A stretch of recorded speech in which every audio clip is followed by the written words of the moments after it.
All right, up in the air, a magical moment. 4 মাসও টিকলো না ইয়ান Nicole lofty ইটনের আন্তর্জাতিক টি-20 দ্রুততম সেঞ্চুরির রেকর্ড। নামিবিয়ান ব্যাটসম্যানের 33 বলের সেঞ্চুরি রেকর্ডটা ভেঙে দিয়েছেন সাহিল চৌহান। ভারতীয় বংশোদ্ভূত চৌহান আন্তর্জাতিক ক্রিকেট খেলেন এস্তোনিয়ার হয়ে। সোমবার সাইপ্রাসের বিপক্ষে 27 বলে 3 অঙ্ক ছুঁয়ে নতুন বিশ্ব রেকর্ড করেছেন এস্তোনিয়ার এই মিডল অর্ডার ব্যাটসম্যান। শুধু আন্তর্জাতিক টি-20 নয়, স্বীকৃত টি-20 রেকর্ডও ভেঙেছেন Chauhan. And play positive shots, and if you do, oh, what a shot. এস্তোনিয়ার একদিনে ছিল 2 ম্যাচ। প্রথমটিতে গোল্ডেন ডাকের তেতোস্বাদ পেয়েছিলেন সাহিল চৌহান। পরের ম্যাচে ব্যাট হাতে তিনি চালালেন তাণ্ডব।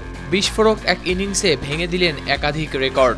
সাইপ্রাসের বিপক্ষে সিরিজের দ্বিতীয় টি-20তে রান তাড়ায় 41 বলে 144 রানের অপরাজিত ইনিংস খেলে এস্তোনিয়াকে জেতান Sahil.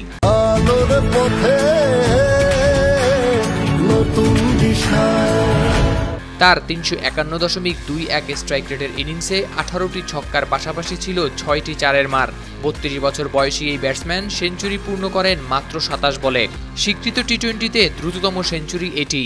Sahil Chauhan brings up another century. অবশ্য এর আগে 30 বলে সেঞ্চুরি করে এই রেকর্ডের মালিক ছিলেন ক্রিস গেইল। 2013 সালের আইপিএলে রয়্যাল চ্যালেঞ্জ বেঙ্গালুরুর হয়ে পুনে ওয়ারিয়র্সের বিপক্ষে 66 বলে অপরাজিত 175 রানের ইনিংসের পথে 30 বলে সেঞ্চুরি করেছিলেন ক্যারিবিয়ান এই তারকা।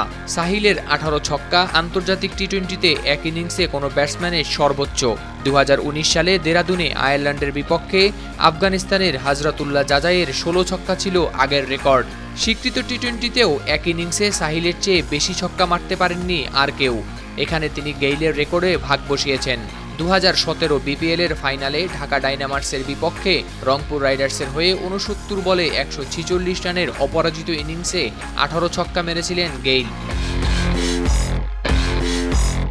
এদিকে প্রথম ম্যাচে সাহিল 0 রানে ফিরলেও 196 রানের লক্ষ্য তাড়ায় এস্তোনিয়া 5 উইকেটে জিতে যায় 3 বল বাকি থাকতে। দ্বিতীয় ম্যাচে তাদের লক্ষ্য ছিল 192 রানের। প্রথম 8 বলের মধ্যেই 2 ওপেনারকে হারিয়ে ফেলে এস্তোনিয়া। 4 নম্বরে ব্যাটিংয়ে নেমে মুখোমুখি প্রথম 3টি ডেলিভারিতে ছক্কা 4 ও ছক্কা মেরে ডানা মেলে দেন সাহিল। তার ওই ঝড় আর থামেনি। পঞ্চম ওভারে টানা 4 বলে মারেন 3টি 4 ও 1টি ছক্কা। ষষ্ঠ ওভারের শেষ 5 বলে 4টি ছক্কার সঙ্গে 4 মারেন 1টি। 50 পূর্ণ করেন মাত্র 14 বলে। নবম ওভারে 99 থেকে ছক্কা মেরেই 27 বলে সেঞ্চুরি পূর্ণ করেন তিনি। তার খুনে ব্যাটিংয়ে এস্তোনিয়া এবার 6 উইকেটের জয় পায় 42 বল বাকি থাকতে। তার 144 রানের পর দ্বিতীয় সর্বোচ্চ 21 রানে অপরাজিত থাকেন বিলাল মাসুদ। এদিনের আগে আন্তর্জাতিক টি-20তে সাহিলের অভিজ্ঞতা ছিল স্রেফ 2 ম্যাচের। গত বছরের সেপ্টেম্বরে অভিষেকে 6 বলে 2 ছক্কায় করেন অপরাজিত 16 রান। পরের ম্যাচে অপরাজিত ছিলেন 2 রানে। এবার চতুর্থ ম্যাচেই পেয়ে গেলেন প্রথম সেঞ্চুরির স্বাদ, যা ঝড় তুলল রেকর্ড বইয়েও। হাওলাদার শামীম, RTV।